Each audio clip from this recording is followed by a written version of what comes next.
Bonjour à tous, ravi de vous retrouver pour cette nouvelle édition du journal de 8 Mont-Blanc. Nous sommes le jeudi 28 février 2019. Voici les titres que nous allons développer ce soir. Une partie des pisteurs et des agents des remontées mécaniques de la station des Arcs ont déposé un préavis de grève ce lundi. On fera évidemment le point dans ce journal avec Camille Rivollet. C'est encore les vacances pour les Savoyards. Les plus chanceux profitent de conditions d'ensoleillement exceptionnelles. Les stations, elles, font encore le plein. C'est le cas aux Aillons-Margéria.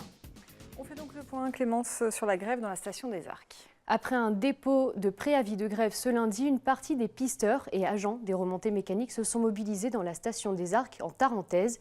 Ils demandent une augmentation de salaire et différentes primes d'activité. Camille Rivollet était sur place, reportage. Ils sont une vingtaine à s'être réunis ce matin aux Arcs. Pisteurs ou agents de remontée mécanique, une partie des salariés du domaine skiable suit le mouvement de grève. Ils veulent une augmentation des salaires, mais pas seulement. Plus de reconnaissance, une revalorisation des postes accidentogènes et de meilleures conditions de travail font aussi partie des revendications. Aujourd'hui, on travaille dans une entreprise qui génère beaucoup d'argent. Et voilà, aujourd'hui, on a des salaires qui sont convenables, mais voilà, ça génère beaucoup d'argent, donc il n'y a pas de raison qu'on récupère uniquement quelques miettes et que voilà, on souhaite avoir aussi notre part du gâteau. Du côté des pistes, rien n'est différent des autres jours.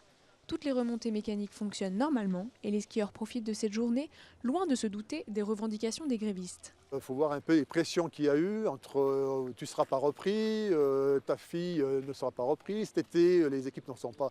Donc une pression énorme, voire même du harcèlement moral, donc on en est là. Donc on ne demande pas des primes mirobolantes, on demande ce que les gens ont ailleurs. Donc voilà. Et puis les conditions de travail, on n'est pas remplacé, il y a des gens qui sont blessés, ils ne sont pas remplacés, on travaille, il y a de plus en plus de travail. Après plusieurs négociations avec les syndicats, la direction du domaine skiable savoyard pense avoir fait le nécessaire pour répondre aux demandes des employés. Aujourd'hui, il y a une vingtaine de personnes sur 600 salariés qui sont mobilisés pour ce mouvement. Voilà, je pense que la plupart de nos salariés trouvent que ce mouvement est disproportionné par rapport aux propositions que nous avons réalisées.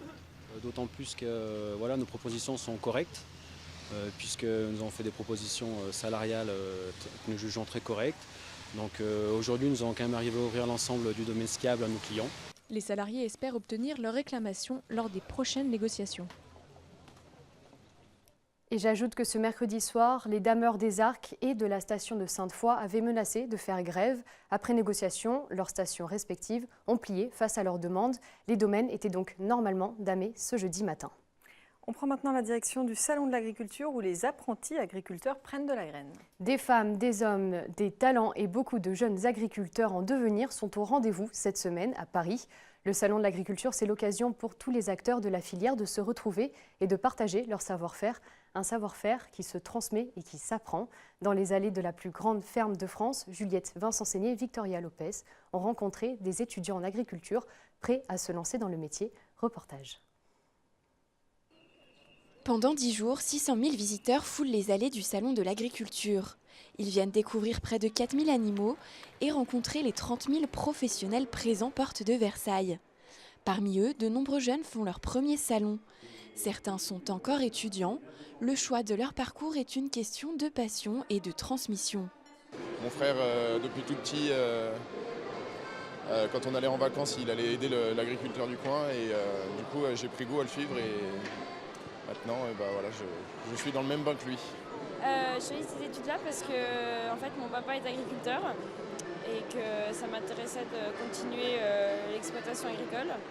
Et en plus de ça, la particularité du lycée, c'est que je peux préparer mon mentorat de ski alpin en même temps. Donc c'était un cursus qui me plaisait. Voilà. Pour valoriser le travail des jeunes, un trophée national leur est dédié chaque année à l'occasion du Salon de l'Agriculture. Les différents lycées agricoles de France présentent leur travail et sont départagés par différentes épreuves. C'est ouvert à tous les lycées agricoles de France qui ont une production animale en bovin. Et donc il y a différentes épreuves, il y a des épreuves avant salon, à savoir la réalisation d'une affiche en lien avec le thème du salon, donc cette année l'agriculture des femmes, des hommes, des talents. La réalisation d'une page Facebook. Ensuite il y a des épreuves durant le salon, donc il y a une épreuve de manipulation, une épreuve d'animation de la stalle, Et enfin, donc une épreuve de présentation dans laquelle il présente le lycée, la région dans laquelle il se trouve. Il présente la vache. En 2017, moins de 10 000 agriculteurs de moins de 40 ans se sont installés en France. En Savoie-Mont-Blanc, le nombre d'exploitations agricoles a diminué de 17% en 10 ans. Un chiffre qui n'inquiète pas la Chambre d'agriculture. L'agriculture Savoie-Mont-Blanc est une agriculture dynamique. Il y a énormément de jeunes, beaucoup d'installations. Et donc ce dynamisme, c'est des vraies valeurs qui se dégagent, avec des vraies visions, et pour lequel l'accompagnement n'est pas vain, mais concrétise des réussites d'avenir. Il est 19h, le salon va fermer ses portes. On est ici devant le stand Savoie-Mont-Blanc côté dégustation produits du terroir. Et c'est l'endroit où se retrouvent justement ces jeunes agriculteurs à l'issue de leur journée pour échanger, pour partager ces moments qu'ils ont vécus sur les allées de ce grand salon international de l'agriculture de Paris 2019. La préfecture de Savoie met en garde les entreprises savoyardes contre les faux démarchages. Plusieurs d'entre elles ont été les destinataires de courriels et relances auxquels était joint un courrier faisant rappel à la prévention du risque électrique en entreprise. Ces courriels sont en réalité des faux. Le ministère du Travail n'en est pas à l'origine. La préfecture rappelle que les entreprises ne doivent pas y répondre et sont invitées à signaler ces mails à l'unité départementale de la Directe. De la neige et du soleil, rien de mieux pour profiter des vacances. Et oui, encore quelques jours de vacances pour les Savoyards, une semaine de plus pour les Toulousains et Parisiens. Dans les stations de ski, la météo est au beau fixe et fait des heureux. C'est le cas dans la station d'Aillon-Margeria, dans les Bauges. Le 17 février dernier, elle a connu un pic de fréquentation avec 5700 skieurs sur l'ensemble du domaine. Fanette Debuisson est allée se promener sur le front de neige d'Aillon-Margeria, 1400 reportages. T-shirt de rigueur et terrasse obligatoire cette semaine. Entre les deux, un peu de ski sur des pentes encore bien enneigées. La station des Aillons-Margeria ne désemplit pas depuis début février. Chaque jour, entre 3500 et 4000 skieurs passent les tourniquets côté 1400, un millier côté 1000.